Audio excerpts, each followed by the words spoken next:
Nous sommes le 23 mars 1989.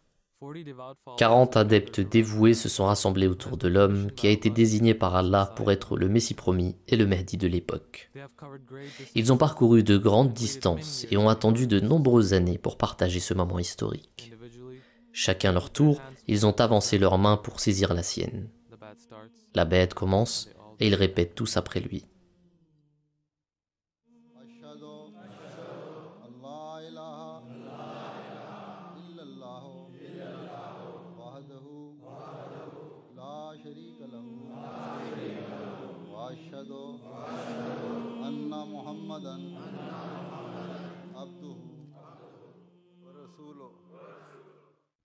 Plus de 100 ans plus tard, cette communauté ayant débuté avec seulement 40 humbles serviteurs de Dieu s'est propagée jusqu'aux confins de la terre, et ce n'est maintenant plus seulement 40, mais des millions de mains qui sont tendues pour accepter le serment d'allégeance au Messie promis et au calife de notre époque.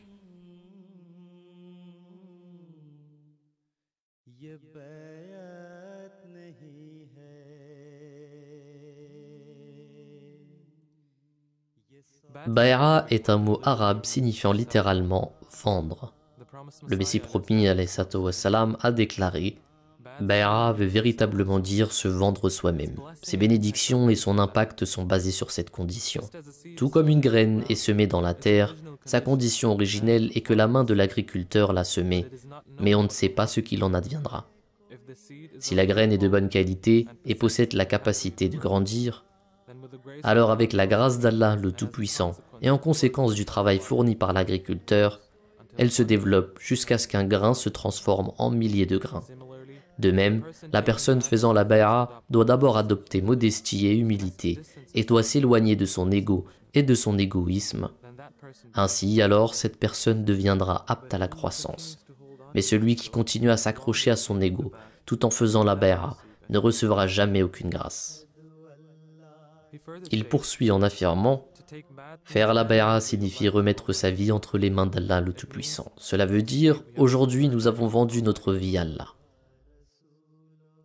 Ce système de bay'a a été établi dans le seul but de rassembler un groupe de personnes pieuses dans une jamaat, afin qu'un groupe important de personnes justes ait un impact sain sur le monde.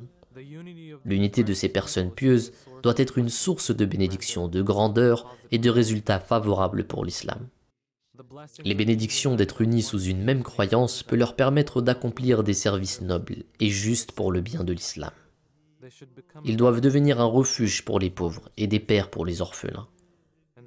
En servant l'islam, ils doivent être prêts à se sacrifier, telle une personne éperdue d'amour.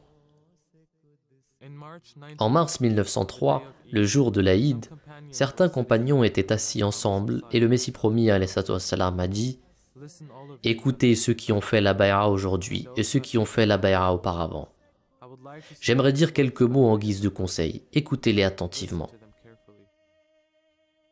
La bay'a que vous avez effectuée aujourd'hui est une bay'a de repentance. Le repentir est de deux types.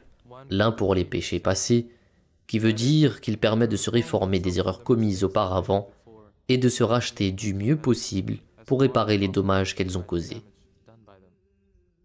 L'autre permet de nous préserver des péchés ultérieurs et de nous sauver du feu.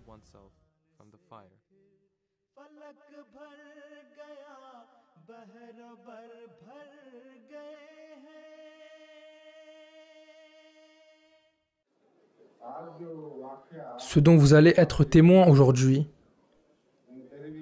comme mentionné plus tôt, n'a jamais été vu depuis la création de l'univers.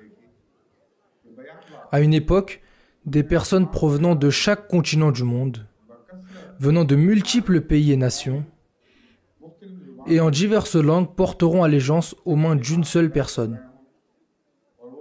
Et cette personne est un serviteur du saint prophète sallallahu alayhi wa sallam. Un tel phénomène a lieu pour la première fois dans l'histoire du monde. Et il restera pour toujours immuable. Vous êtes très chanceux d'être présent ici pour cette bay'at internationale. De même, ceux des différents pays du monde qui regarderont et écouteront à travers la télévision ou la radio sont aussi chanceux d'avoir l'opportunité de se joindre à nous. J'atteste qu'il n'y a aucun Dieu excepté Allah. La bay'at a lieu de la manière suivante. Le calife tend sa main droite. Les personnes qui ont la chance de s'asseoir tout près de lui posent leurs mains sur sa sainte main, tandis que les autres posent la leur sur l'épaule de ces personnes, pour maintenir un lien continu avec le calife. Tout le monde met sa main sur le dos de la personne en face. Ainsi, toute l'assemblée est connectée entre elles jusqu'au calife.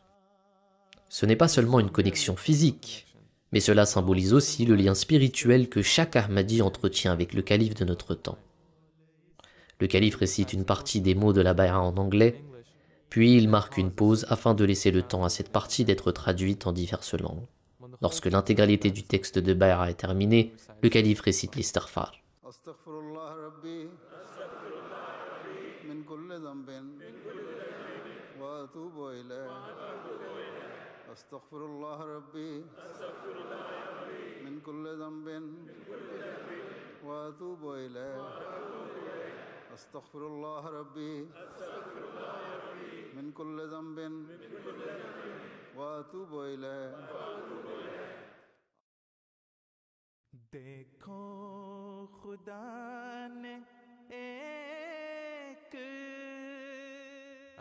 Alors que le calife se prosterne en signe de gratitude, chaque Ahmadi, où qu'il soit, suit son imam bien-aimé et remercie Allah pour ses immenses bénédictions. En raison du nombre conséquent de personnes qui assistent dorénavant à la Jalsa, par la grâce d'Allah, nous voyons que parfois cette chaîne de personnes arrive jusqu'aux portes et au parking. Pendant ces quelques minutes, dans l'ensemble du terrain de la Jalsa Salana et devant les écrans de télévision du monde entier, tout s'arrête immédiatement. Dès que le calife entre dans la Jalsaga, la bay'at commence et tout le monde répète après lui.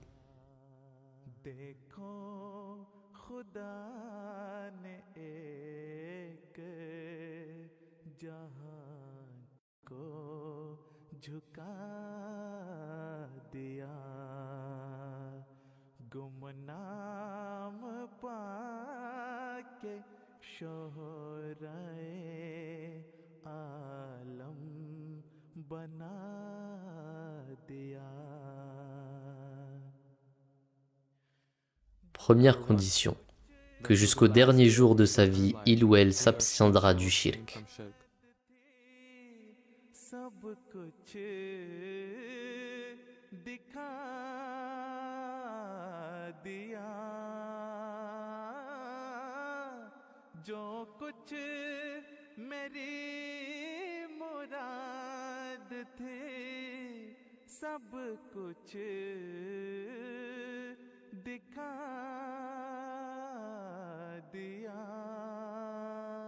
Deuxième condition, qu'il ou elle s'éloignera du mensonge, de la cruauté, de l'adultère, de la malhonnêteté, du désordre, de la rébellion et de toute forme de mal.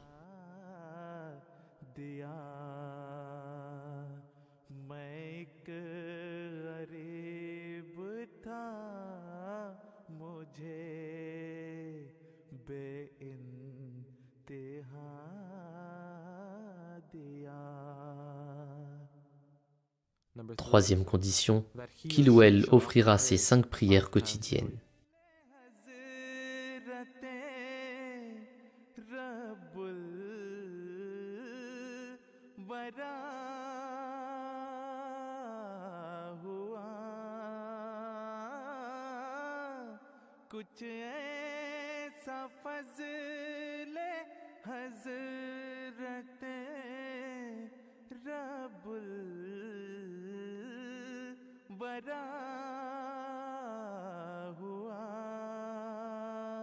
Quatrième condition, qu'il ou elle n'infligera aucune blessure aux créatures d'Allah.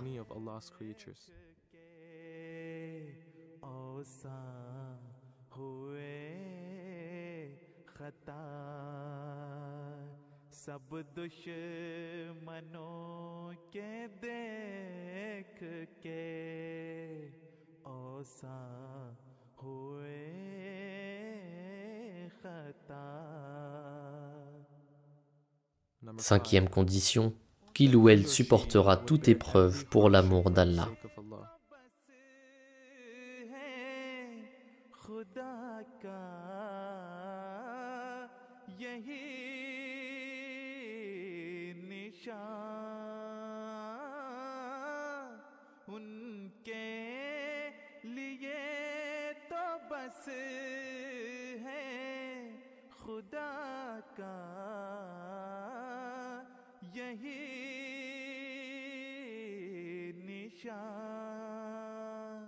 Sixième condition, qu'il ou elle ne devra pas suivre les coutumes vulgaires et se prémunira contre les mauvais penchants.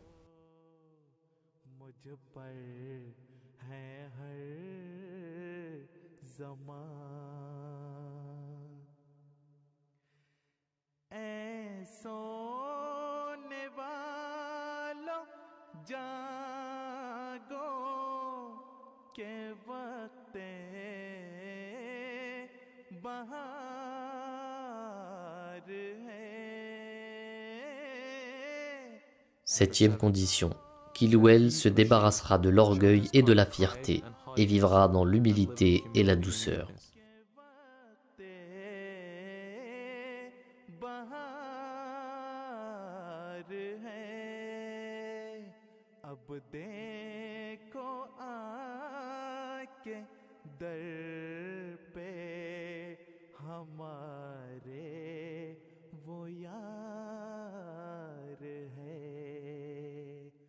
Huitième condition, qu'il ou elle maintiendra sa foi, sa dignité et la prospérité de l'islam plus chère que sa propre vie, sa richesse et ses enfants.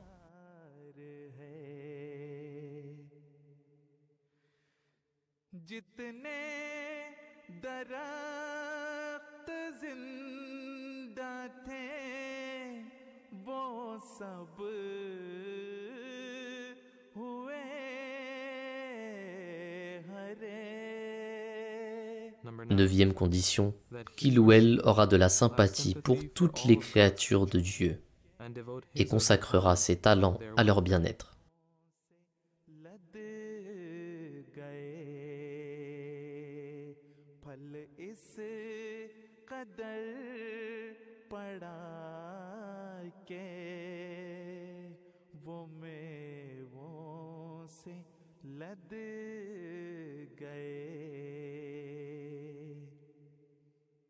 Dixième condition, qu'il ou elle établira un lien de fraternité avec moi, c'est-à-dire Ahmad, m'obéira dans toutes les bonnes choses et adhérera fermement à ses règles jusqu'à la fin de sa vie.